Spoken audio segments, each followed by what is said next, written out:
Magandang araw guro, magandang araw sa inyong lahat. Ako si Jezabel Ligutan, isa sa mga miyembro ng ikatlong pangkat at ako ay naatasan na iulat ang ilan sa mga impormasyong may kinalaman sa ating paksa. Sa naunang pag-uulat ni Binibining Giselle Grifiel ay ating nahinuha at ating nalaman ang kahulugan at katumbas ng salitang LGBT. Ngayon naman ay aking ibabahagi ang kasaysayan ng LGBT sa Pilipinas. Ano kaya ang kasaysayan ng LGBT sa Pilipinas? Paano ito nagsimula at paano ito umusbong? Ilan lamang ito sa mga tanong na aking bibigyang kasagutan sa parteng ito ng aking pag-uulat. Kasaysayan ng LGBT sa Pilipinas. Sa pagtalakay ng kasaysayan ng LGBT sa Pilipinas, mababanggit ang mga babaylan noong ika-16 hanggang ika-17 siglo. Ang babaylan ay isang lider espiritual na may tungkuling panrelihiyon at may hahalin tulad sa mga sinaunang priestess at shaman. Ang salitang babaylan ay sinasabing tumutukoy sa babae. Mayroon ding lalaking babaylan at halimbawa na nito ang mga asog sa Visayas noong ika-17 siglo na hindi lamang nagbibihis babae, kundi nagbabalat kayo ring babae upang ang kanilang mga panalangin umano ay pakinggan ng mga espiritu. Ang mga lalaking ito gayunman ay hindi lamang nagsusuot ng kaugaliang kasuotan ng mga babae, ginagaya rin nila ang mismong kilos ng mga babae. Sila rin ay pinagkakalooban ng panlipunang pagkilalang simboliko bilang tila babae. Ilan din sa mga babaylang ito ay kasal sa lalaki, kung saan sila ay may relasyong sexual. Dekada 60 ang pinaniniwala ang dekada kung kailan umusbong ang Philippine gay culture sa bansa. Sa mga panahong ito, maraming akda ang nailathala na tumatalakay sa homosexualidad. Mababanggit ang mga akda ni Victor Gamboa at Henry Feenstra, Lee Sechrist at Luis Flores. Sa Pilipinas, ang umiiral na mga konsepto tungkol sa LGBT ay mula sa magkasamang impluwensya ng international media at ng lokal na interpretasyon ng mga taong LGBT na nakaranas mga ibang bansa.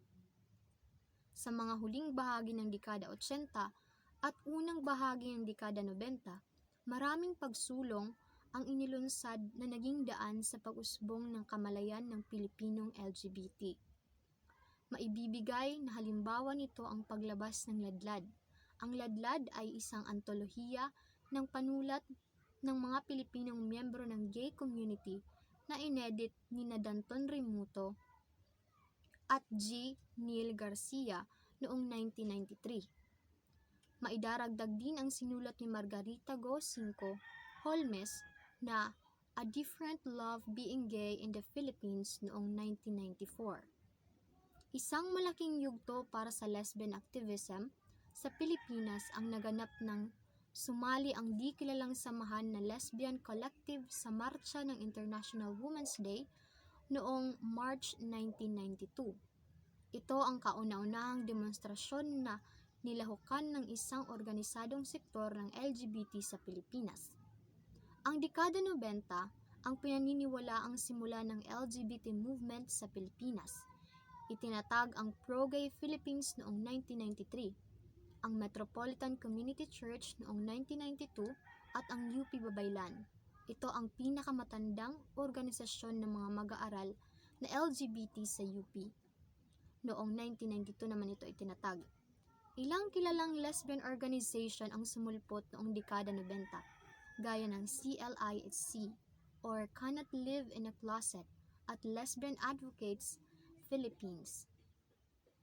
Unang partidong politikal na komunista o kumonsulta sa LGBT community ang partidong Akbayan Citizens Action Party. Ang konsultasyong ito ang nagbigay daan sa pagkakabuo ng unang LGBT lobby group, ang Lesbian and Gay Legislative Advocacy Network o Lagablab noong 1999. Noong Setyembre 21 naman, 2003, itinatag ni Danton Remuto, professor sa Ateneo de Manila University, ang politikal na partido na ang Ladlad. Sa simula, Hindi pinayagan ng COMELEC ang liblad na tumakbo sa halalan noong 2010 dahil sa basihang imoralidad. Subalit noong Abril 2010, ang partidong ito ay ganap ng pinayagan ng kataas-taasang hukuman ng Pilipinas na sila ay lumahok sa halalan.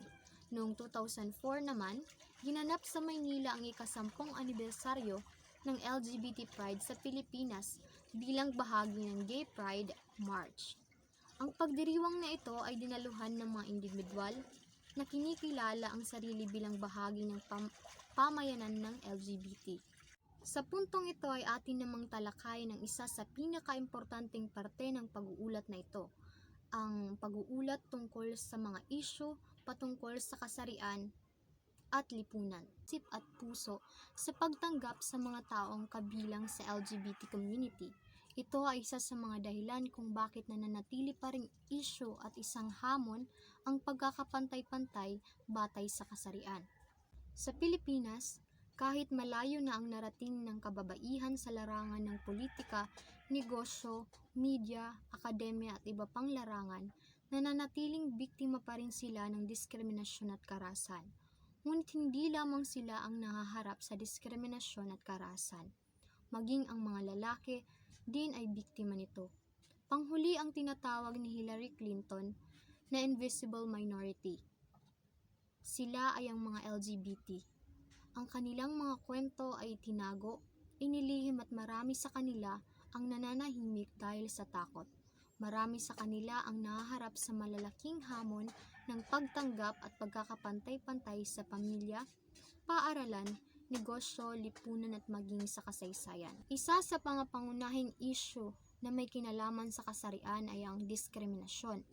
Ang diskriminasyon ay ang anumang pag-uuri, eksklusyon o restriksyon batay sa kasarian na naglalayon o nagiging sanhi ng hindi pagkilala, paggalang at pagtamasa ng mga karapatan o kalayaan. Mahigpit ang lipunan para sa mga kababaihan at mas lalo na sa mga miyembro ng LGBT community. Sa katunayan, mahabang panahon ang iginugol ng mga kababaihan upang sila ay mabigyan ng pagkakataon na bumoto sa panahon ng halalan. Nito lamang ikalawang bahagi ng ika-20 siglo nang payagan ng ilang bansa sa Afrika at kanlurang Asya ang mga babae na makaboto. Ganun kahaba ang panahon na kanilang hinintay upang sila ay mabigyan ng pribilehiyong makaboto sa mga araw ng halalan. Ayon sa pag-aaral na inilabas ng United Nations Development Program or UNDP at ng United States Agency for International Development na may titulong Being LGBT in Asia, the Philippines Country Report. Ang mga LGBT ay may kakaunting oportunidad sa trabaho, bayas sa serbisyong medikal, pabahay at maging sa edukasyon. Ito ay nagpapakita lamang na kalimitan ay marami sa ating mga miyembro ng LGBT community ang tunay ngang hindi nakakatamasa ng pantay at sapat na oportunidad sa ating lipunan. Diskriminasyon batay sa kasarian. Sa larangan ng politika, may pagkakaiba ang mga kasarian sa kapangyarihang politikal sa pamahalaan, komunidad at institusyon. Itanggi man natin o hindi, marami pa rin talagang mga taong mas pinipiling iboto at ihalal ang mga kalalakihan sa isang partikular na posisyon sa gobyerno kumpara sa mga kababaihan. Ito ay dahil sa pag-aakalang mas maraming magagawa or mas maraming kayang gawin ng mga kalalakihan kumpara sa mga kababaihan. Ito ay maituturing na isang uri ng diskriminasyon sapagkat tayong lahat ay pantay-pantay. Tayong lahat ay may pantay na kakayahan at pantay na pribilehiyong maging kasangkapan sa pag-unlad ng ating bansa. Sa tahanan, may pagkakaiba rin ang mga gawaing nakaatang sa kanila gaya ng desisyon at paghahanap ng mga mapagkukunan ng pangangailangan sa tahanan. Maging sa ating mga kabahayan ay nagaganap din at nararanasan natin ang iba't ibang uri ng diskriminasyon. Ang mga trabahong para sa lalaki at mga trabahong para sa babae ay magkaiba. Ito ay kaparte na ng ating paniniwala at tradisyon bilang mga Pilipino. Sa paghahanap buhay, ang pag-aabuso or pang-aabuso ay mas madalas maranasan ng kababaihan at homosekswal kaysa sa mga kalalakihan. Ito ay nagpapatotoo lamang na ang malimit makaranas ng iba't ibang uri ng diskriminasyon ay ang mga kababaihan at ang iba pang mga miyembro ng LGBT. Sa katunayan, isa sa bawat 5 babae na nasa edad 15 hanggang 49 ang nakaranas ng pananakit na pisikal. Simula edad 15, 6% ang nakaranas ng pananakit na pisikal. Ang pagkakapantay-pantay ng kasarian o mas kilala rin bilang gender equity or gender egalitarianism o sexual na pagkakapantay-pantay ay ang layunin ng pagkakapantay-pantay ng mga kasarian o ng mga sex na nagmumula sa paniniwala sa kawalan ng katarungan na may iba't ibang anyo ng hindi pagkakapantay-pantay. Ang mga isyong ito patungkol sa diskriminasyon ay ilan lamang sa mga isyong dapat nating tutukan at bigyan ng resolusyon sapagkat tunay ngang ang mga ito ay nakaaapekto ng lubusan sa mga taong kabilang sa LGBT community at kabilang na rin ang mga kababaihan. Isa rin sa mga isyong dapat nating tutukan at bigyang resolusyon ay ang isyu patungkol sa karahasan.